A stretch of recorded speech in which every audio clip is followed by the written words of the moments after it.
जिस तरह से वर्तमान में शी जिनपिंग चाइना को लीड कर रहे हैं, असल में उनकी जो थॉट प्रोसेस है वो थॉट प्रोसेस चाइना की पॉलिटिकल विल को दर्शाती है, चाइना की नेशनल विल को दर्शाती है कि सिंगल पार्टी रूल है। सिंगल पार्टी रूल में आदमी बदल जाएगा, पार्टी वही रहेगी।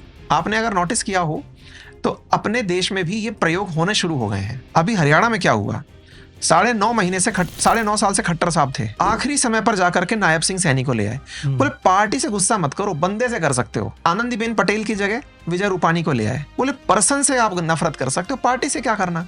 पार्टी बंदा बदल देती है। चाइना में वो सिस्टम कब से चल रहा है। शी जिनपिंग से नफरत हो सकती है, हटा देंगे इसको, किसी और को ले आएंगे, कुछ और आ जाएगा। पार्टी वही रहेगी, चाइना फर्स्ट पॉलिसी रखेगी।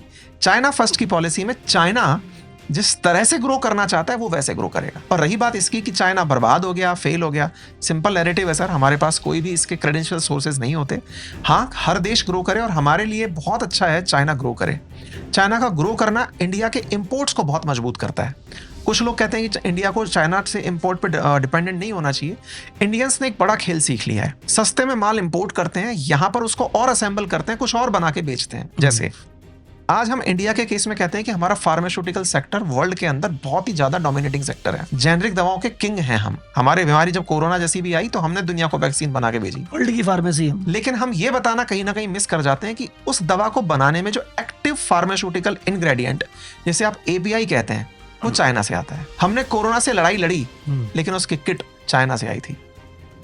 कहने का मतलब कुल मिला के ये है कि चाइना इस समय मैन्युफैक्चरिंग की इन्वेंट्री बनी हुई है, हम उस इन्वेंट्री का यूज करके पैसे कमा रहे हैं। लेकिन वर्तमान सरकार ने इस चीज को भी समझ लिया है और इसको समझते हुए उन्होंने इस मैन्युफैक्चरिंग को भी कि हम अपने यहाँ करेंगे। और उसका नतीजा ये है कि आज इंडिया जो मोबाइल का इंपोर्टर हुआ करता था अब नेट एक्सपोर्टर बन गया है। आज एप्पल यहाँ है तो चाइनीज मोबाइल वाले भी यहाँ पर खड़े हो गए हैं कि साहब हमसे यहीं बनवा लो, हम यहाँ से बेचने के लिए तैयार हैं। हम इस बात को समझ गए हैं, तभी सरकार ने मेक इन इंडिया बनाया, जिसमें उनका उद्देश्य ये नहीं है कि आप यहीं से नया आइडिया बनाओ ना, आइडिया कहीं का भी है, फैक्ट्री यहाँ लगाओ, लेबर मेरे यहाँ की होगी, ब्रांडिंग मेक इन इंडिया की होगी।